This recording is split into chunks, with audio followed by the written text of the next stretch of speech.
All right, so we have Ellen. Welcome, Ellen. Thanks for staying for the live Q&A. So we have actually a question that was asked by Nat. We'd like to suggest what kind of tools can help city planners better plan the cities. See, ultimately, Sorry, but I actually couldn't hear. Honey? Sorry, yeah, okay. So the question was, there's been so much talk about PPP, but how many are successful partnerships and what can we learn from these successful PPPs? Did you hear that? Sorry, I have no idea what's PP. What's PPP again? Sorry? Can you hear me? PPPs.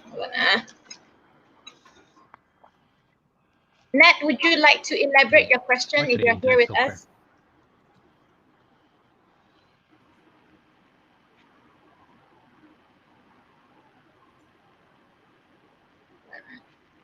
So, okay, while we wait for him to elaborate the question, so how has it been? I mean, with the pandemic, I understand that people are, some are taken aback about the price points being different when during the pandemic and after. How is Golkar coping with that?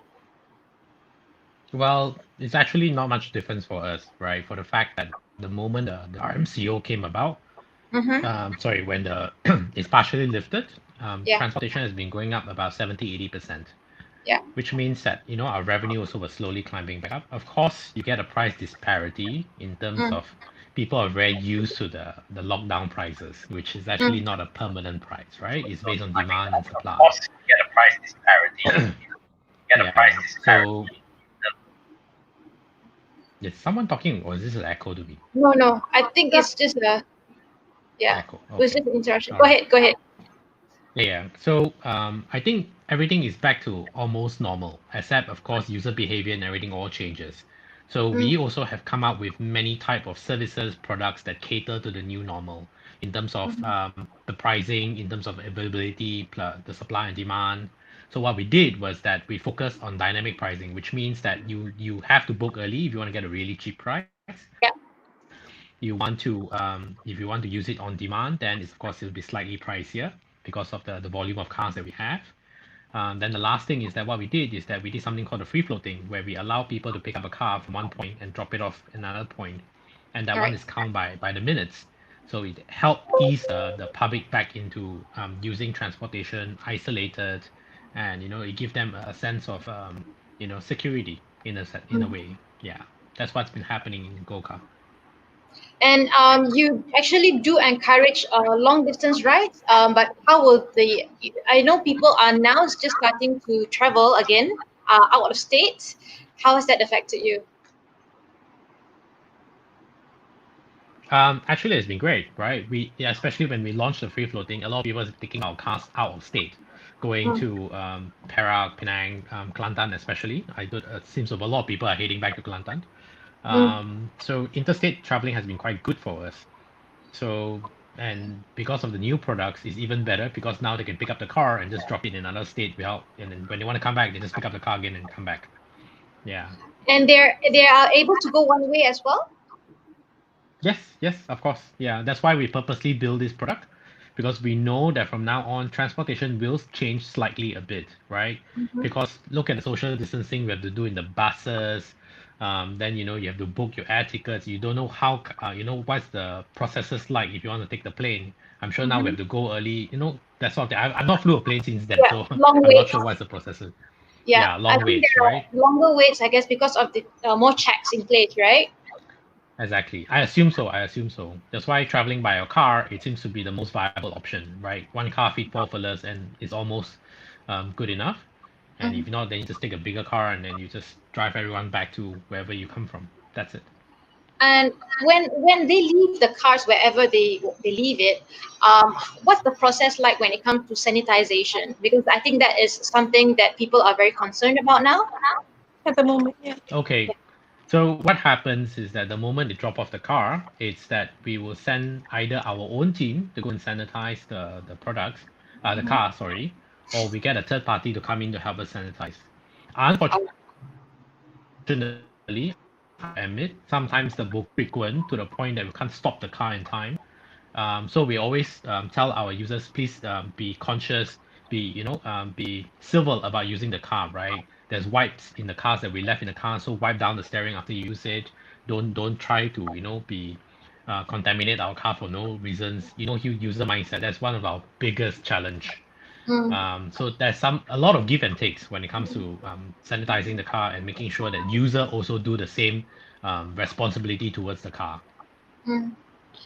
This is so interesting to hear because you mentioned people still prefer to use cars. This relates to our talk just now when we talked about in our previous session, and one of our speaker mentioned car is still the preferred method, and if we could just make it efficient, just for cars, then it would be more seamless. So back to the question that's asked from Nathaniel. There's been so much talk about PPP, public-private Private partnership. partnerships. But how many are successful partnerships, and what can we learn from the successful PPPs? I think a lot of the PPP in Malaysia right now is still pretty much preliminary, right? There's been many partnerships that happen, such as Gold Cars partnership with EIL, where we allow people to take the train, and when you reach the train, then you jump in the Gold Car and then go to another location by itself, correct?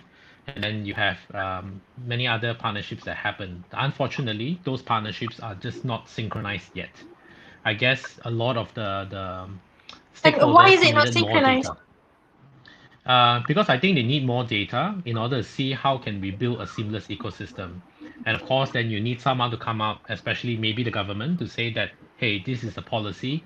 How can we sort of force everyone to work together? So right now, it's very much on the private initiative and public initiative. And when we build something together, it's always about testing the data first. So right now we have seen the pickup rate when it comes to people taking the ERL and dropping off at all the stations, and then they start taking go-kart to the next location. So what happens after they reach the next location? Do they walk? Do they take a Grab?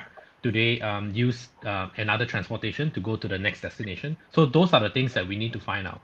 It's nice to envision the entire perfect partnership, but you have to bring a lot of policymakers and a lot of stakeholders in place.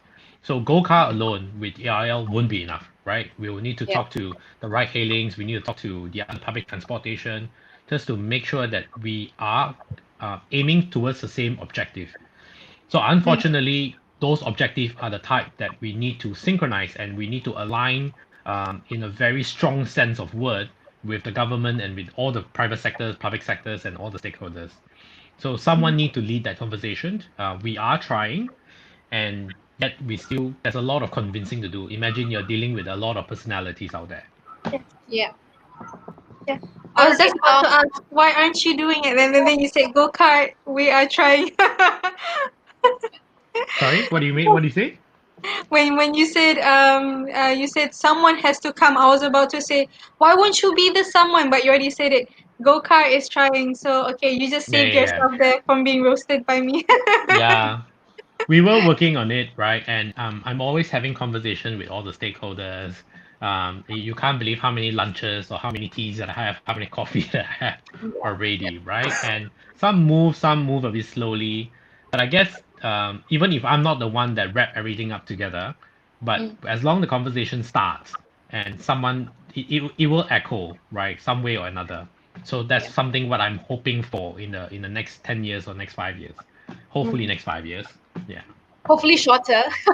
Hopefully Because, shorter, right? yeah, Yeah. but we understand that this kind of new concepts will take time to actually iron out, and it's not automatically Correct. happening in a few months. But we do Correct. thank you for pushing ahead and being one of the first few players to come on board and do this kind of initiatives, and we do appreciate it. I think a lot of even our contacts are not buying cars in the city because they Oh, feel that great. there are other options now. We're looking at what you know shared vehicles, and now that the public transport is also having their data available, where you know when the next bus or car or bus or train is coming, it makes planning to destinations much easier. Correct. Yeah. So thank you, Ellen. I think there is one more question, which I think we shall be able to answer at a later time. Ellen, there is a chat box where you can answer Nat's question, because we need to start on the next session already. Go ahead. Thanks for Great. having me.